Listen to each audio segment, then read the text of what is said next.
नमस्कार। प्रादेशिक समाचार के साथ मैं मुग्धा तिवारी। पहले मुख्य समाचार। राष्ट्रपति रामनाथ कोविंद ने कहा है कि जनजातीय और दलित समुदाय के लोगों के विकास के बिना देश का विकास नहीं हो सकता। विद्यार्थियों की आगामी परीक्षाओं को ध्यान में रखते हुए प्रधानमंत्री के आपसी संवाद कार्यक्रम परीक्षा पे चर्चा के पंजीकरण का आज अंतिम दिन। राज्य में कोरोना टीकाकरण की धीमी गति पर स्वास्थ्य विभाग गंभीर, टीकाकरण की गति को बढ़ाने के लिए स्वास्थ्य सचिव ने दिया निर्देश। और सिमडेगा में आयोजित 11वीं हॉकी इंडिया राष्ट्रीय सब जूनियर महिला हॉकी चैंपियनशिप में हॉकी बिहार की टीम ने क्वार्टर फाइनल में किया प्रवेश। कोविड-19 महामारी के खिलाफ देश एकजुट होकर लड़ रहा है। आप भी हमारे साथ सुरक्षा और बचाव के 3 आसान एहतियाती उपायों का संकल्प लें।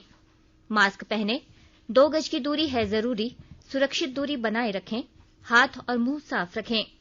अब समाचार विस्तार से। राष्ट्रपति रामनाथ कोविंद ने कहा है कि जनजातीय और दलित समुदाय के लोगों के विकास के बिना देश का विकास कभी पूरा नहीं हो सकता। राष्ट्रपति आज उत्तर प्रदेश के सोनभद्र जिले में जनजातीय सभा वनवासी समागम के अवसर पर बोल रहे थे। इस दौरान व्यापक विकास की जरूरत पर जोर देते हुए राष्ट्रपति ने कहा कि जैसे भगवान राम ने वनवासी समुदाय की मदद से विजय प्राप्त की थी, वैसे ही आज देश को विकास के पथ पर आगे बढ़ने के लिए जनजातीय समुदाय को साथ लेकर चलना होगा। राष्ट्रपति ने कहा कि जनजातियों के लिए कार्य कर रहे शिक्षण संस्थान मंदिर के समान हैं। इनमें पढ़ने वाले बच्चों को शिक्षा का प्रसाद मिलता है और वह बड़े होकर विभिन्न क्षेत्रों में विकसित होते हैं। जनजातीय संस्कृति के विस्तार और विशिष्टता की सराहना करते हुए उन्होंने कहा कि जनजातीय समुदायों की कला और समृद्ध संस्कृति के विकास की आवश्यकता है। उन्होंने कहा कि अगर इन्हें अवसर और सहयोग दिया जाए तो वह देश के विभिन्न भागों और विदेशों में भी अपनी कला का अच्छा प्रदर्शन कर सकते हैं। प्रधानमंत्री के आपसी संवाद वाले शैक्षिक कार्यक्रम परीक्षा पे चर्चा के लिए पंजीकरण का आज आखिरी दिन है। परीक्षा पे चर्चा छात्रों के लिए एक तनाव मुक्त वातावरण तैयार करने का कार्यक्रम है, जो प्रधानमंत्री मोदी के नेतृत्व में चलाए जा रहे परीक्षा योद्धा आंदोलन का हिस्सा है। इस वर्ष परीक्षा पे चर्चा कार्यक्रम का 4था संस्करण है और इसे वर्चुअल माध्यम से आयोजित किया जाएगा। कार्यक्रम की लोकप्रियता को देखते हुए इस बार प्रधानमंत्री नरेंद्र मोदी न केवल छात्रों से संवाद करेंगे, बल्कि अभिभावकों और अध्यापकों से भी रूबरू होंगे। कार्यक्रम में भाग लेने के लिए छात्र, अध्यापक या अभिभावक माईगॉव इनोवेट प्लेटफॉर्म पर आयोजित परीक्षा पे चर्चा प्रतिस्पर्धा में हिस्सा ले सकते हैं। यह प्रतिस्पर्धा कक्षा 9 से 12वीं तक के छात्रों के लिए खुली है। प्रत्येक विजेता को विशेष रूप से तैयार किया गया प्रशस्ति पत्र दिया जाएगा। विजेताओं में से छात्रों के एक छोटे समूह को प्रधानमंत्री से सीधे बातचीत करने और उनसे प्रश्न पूछने का मौका मिलेगा। प्रत्येक विजेता को प्रधानमंत्री के साथ लिए गए उसके फोटोग्राफ पर भी श्री मोदी के हस्ताक्षर वाला एक प्रतीक चिन्ह डिजिटल रूप से दिया जाएगा। इधर आकाशवाणी से विशेष बातचीत में केंद्रीय माध्यमिक शिक्षा बोर्ड के परीक्षा नियंत्रक संयम भारद्वाज ने बताया कि अधिक से अधिक संख्या में बच्चों और अभिभावकों को परीक्षा पे चर्चा कार्यक्रम में भाग लेना चाहिए। आज रजिस्ट्रेशन का अंतिम दिन है। उन्होंने लोगों से निवेदन किया है कि अधिक से अधिक इस कार्यक्रम का लाभ उठाएं। प्रधानमंत्री नरेंद्र मोदी इस महीने की 28 तारीख को आकाशवाणी पर मन की बात कार्यक्रम में देश और विदेश के लोगों के साथ अपने विचार साझा करेंगे। यह मासिक रेडियो कार्यक्रम का 75वां एपिसोड होगा।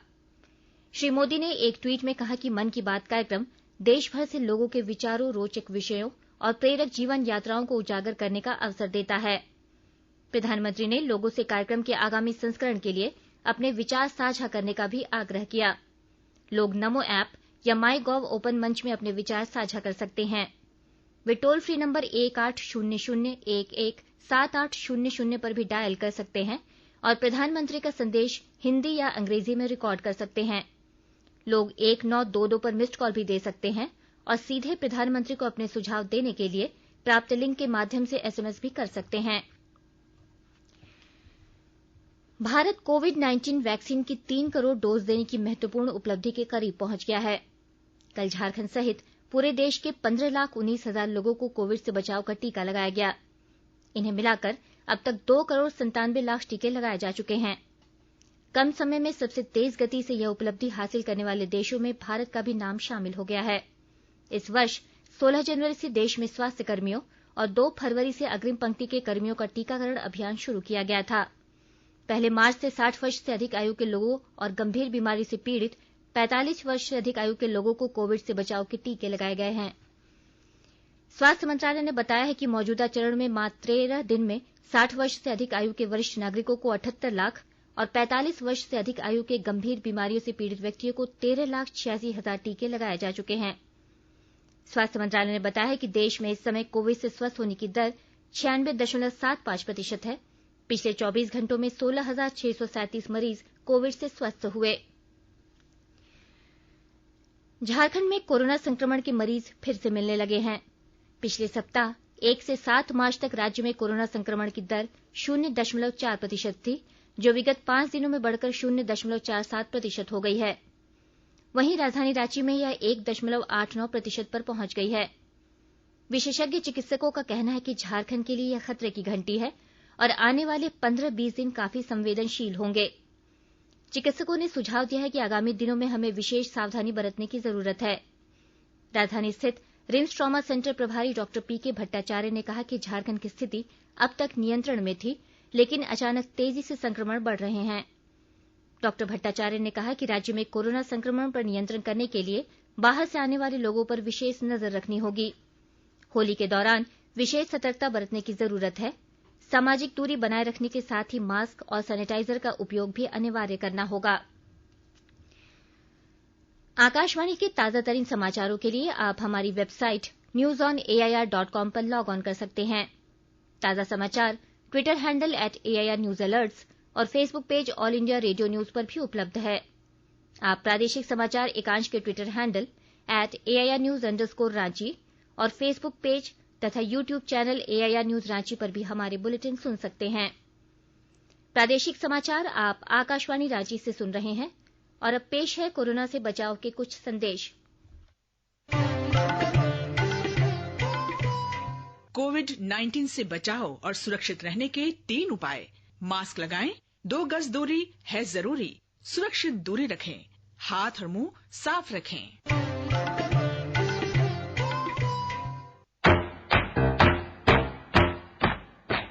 चलो मिलकर एक शुरुआत करें, चलो एक फैसला आज करें, मास्क नहीं तो टोकेंगे, कोरोना को रोकेंगे, चलो एक इरादा करते हैं, चलो कुछ वादा करते हैं, मास्क नहीं तो टोकेंगे, कोरोना को रोकेंगे।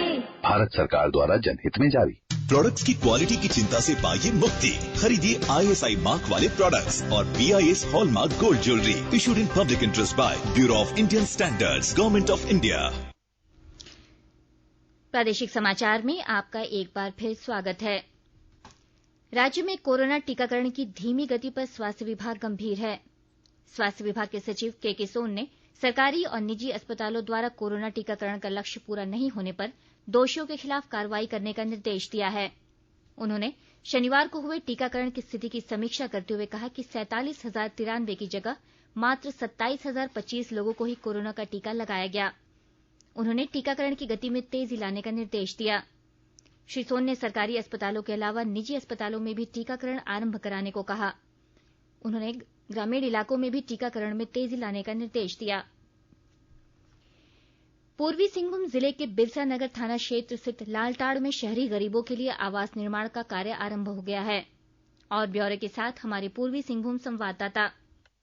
पूर्वी सिंहभूम जिले के बिरसा नगर के लालटांड में शहरी गरीबों के लिए प्रधानमंत्री आवास निर्माण का काम शुरू हो गया है। नगर विकास विभाग के नोडल एजेंसी जुडको यहां G+8 इमारत में 9,592 फ्लैट बनाएगी। ये काम जुडको की 8 ठेका कंपनियों को मिला है। इनमें से 3 ठेकेदारों ने जेसीबी से जमीन की खोदाई शुरू कर दी है। जमशेदपुर अधिसूचित क्षेत्र समिति के विशेष पदाधिकारी कृष्ण कुमार ने बताया कि G+8 इमारत में गरीबों के लिए 9,592 फ्लैट बनेंगे। काम 2 साल में पूरा करना है। इसके बाद आवास लाभुकों को हैंड ओवर कर दिया जाएगा। प्रधानमंत्री आवास योजना के तहत फ्लैट सब्सिडी पर 4,67,000 रूपये मिलेगा। फ्लैट में जिसको बिजली और मोरदा योजना का पानी मिलेगा। राजेश कुमार लालदास, आकाशवाणी समाचार, जमशेदपुर। खूंटी जिले के धुनसुली पंचायत में आज जिला विधिक सेवा प्राधिकार खूंटी की ओर से अंतर्राष्ट्रीय बुजुर्ग दिवस मनाया गया। खूंटी व्यवहार न्यायालय के प्रधान जिला एवं सत्र न्यायाधीश ललित कुमार चौबे के निर्देशन में बुजुर्गों की सुरक्षा और अधिकार को लेकर जन जागरूकता अभियान चलाया गया। इस दौरान बुजुर्गों के हक, अधिकार तथा पारिवारिक उत्पीड़न के वक्त न्यायालय से कानूनी मदद संबंधी प्रावधानों पर भी चर्चा की गई। मौके पर शारीरिक, मानसिक प्रताड़ना संबंधी मामलों को लेकर जिला विधिक सेवा प्राधिकार द्वारा लोगों को मुफ्त कानूनी सलाह दी गई। खूंटी जिले की मुरहू थाना पुलिस ने अवैध अफीम रखने के आरोप में 2 लोगों को गिरफ्तार किया है। खूंटी के पुलिस अधीक्षक आशुतोष शेखर ने बताया कि इस संबंध में मामला दर्ज कर लिया गया है। गोड्डा जिले के पथरगामा प्रखंड स्थित विसाहा आदिवासी गांव में आज से 3 दिवसीय सिद्धू कान्हू मेला आरंभ हो गया। यह मेला अंग्रेज सरकार के साथ सिद्धू कान्हू की हुई लड़ाई की याद में प्रतिवर्ष लगता है। मेले में आदिवासी युवाओं की ओर से पूर्वजों की अंग्रेजों से लड़ाई एवं आदिवासियों पर अंग्रेजों के अत्याचार सहित अन्य विषयों पर आधारित नाट्य रूपांतरण प्रस्तुत किया जा रहा है। आदिवासी संस्कृति एवं आदिवासी रहन सहन और नृत्य भी पेश किया जा रहा है। स्थानीय विधायक लोबिन हेम्ब्रम ने कहा कि संताल आदिवासियों का सिद्धू कान्हू मेला बहुत ही महत्व रखता है। मेले में संताल आदिवासी बड़ी संख्या में आते हैं और नृत्य नाटिका द्वारा अपनी बातों को अभिव्यक्त करते हैं। इस दौरान उन्होंने संथाल परगना पर केंद्रित विभिन्न कानूनों पर भी चर्चा की। पश्चिमी सिंहभूम जिले के जंगली और दुर्गम क्षेत्रों में सड़क निर्माण कार्य तेजी से किया जा रहा है। और ब्यौरे के साथ हमारे पश्चिमी सिंहभूम संवाददाता। पश्चिमी सिंहभूम जिले के दुर्गम क्षेत्रों में सड़क निर्माण कार्यों को गति दी जा रही है। दुर्गम इलाकों में प्रशासन की पहुंच को सुगम बनाने के उद्देश्य से उन इलाकों में सड़कों को दुरुस्त करने एवं सड़क संपर्क बढ़ाने पर जोर दिया जा रहा है। जिले के अधिकांश इलाके वनों से आच्छादित होने की वजह से उन इलाकों में सड़क संपर्क को लेकर वन विभाग की अनापत्ति मिलने में कठिनाई होती है। इस कारण जिले में एक समन्वय समिति बनाई गई है जो इन प्रस्तावों की तकनीकी त्रुटियों के निराकरण के लिए काम करेगी। इसमें सारंडा, पोड़ाहाट और कोल्हान वन प्रमंडलों के पदाधिकारी समेत ग्रामीण अभियंत्रण संगठन के अधिकारी भी शामिल किए गए हैं। सड़क संपर्क की संभावनाओं को लेकर प्राथमिकता के अनुरूप जिले के दुर्गम क्षेत्रों में सड़क निर्माण से संबंधित तकनीकी त्रुटियों को दूर करने एवं फॉरेस्ट क्लियरेंस को लेकर यह समिति काम कर रही है। दिलीप बैनर्जी, आकाशवाणी समाचार, चाईबासा। खूंटी के तिरला स्थित एक नर्सिंग ट्रेनिंग संस्थान में कोर्स कर रही छात्राओं के साथ छेड़खानी मामले की पड़ताल करने के लिए आज भाजपा महिला मोर्चा की एक टीम खूंटी पहुंची। महिला मोर्चा की टीम ने संस्थान का दौरा कर नर्सिंग ट्रेनिंग के लिए निर्धारित आवश्यक मानकों के बारे में पूछताछ की। जिले के उपायुक्त शशि रंजन ने बताया कि घटना की जांच के लिए जिला प्रशासन की भी एक टीम बनाई गई है। जांच टीम सभी पहलुओं पर जांच कर रही है। साथ ही टीम को यह भी निर्देश दिया गया है कि जिले में जितने भी गैर सरकारी संस्थान कार्यरत हैं उनके कार्यों की भी जांच की जाए।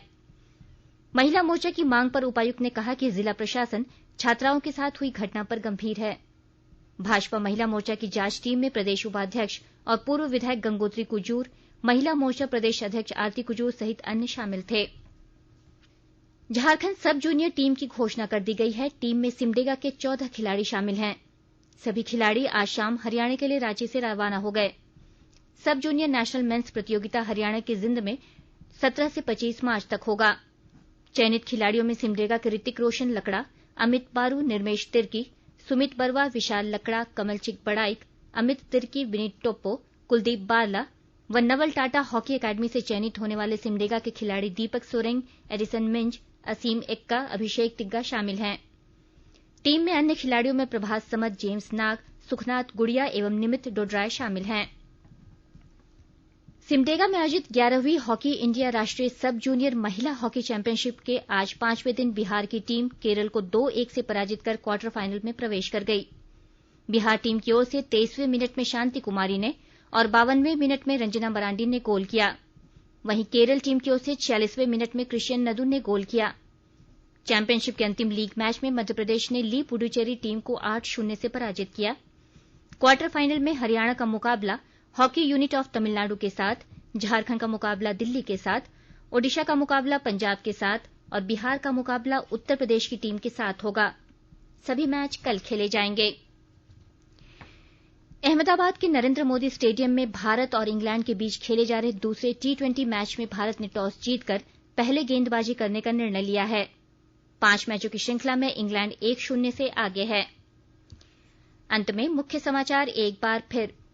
राष्ट्रपति रामनाथ कोविंद ने कहा है कि जनजातीय और दलित समुदाय के लोगों के विकास के बिना देश का विकास नहीं हो सकता। विद्यार्थियों की आगामी परीक्षाओं को ध्यान में रखते हुए प्रधानमंत्री की आपसी संवाद कार्यक्रम परीक्षा पे चर्चा के पंजीकरण का आज अंतिम दिन। राज्य में कोरोना टीकाकरण की धीमी गति पर स्वास्थ्य विभाग गंभीर, टीकाकरण की गति को बढ़ाने के लिए स्वास्थ्य सचिव ने दिया निर्देश। और सिमडेगा में आयोजित 11वीं हॉकी इंडिया राष्ट्रीय सब जूनियर महिला हॉकी चैंपियनशिप में हॉकी बिहार की टीम ने क्वार्टर फाइनल में किया प्रवेश। इसके साथ ही आकाशवाणी रांची से प्रादेशिक समाचार का ये बुलेटिन समाप्त हुआ। नमस्कार। घर में रहिए, सुरक्षित रहिए और सुनते रहिए आकाशवाणी।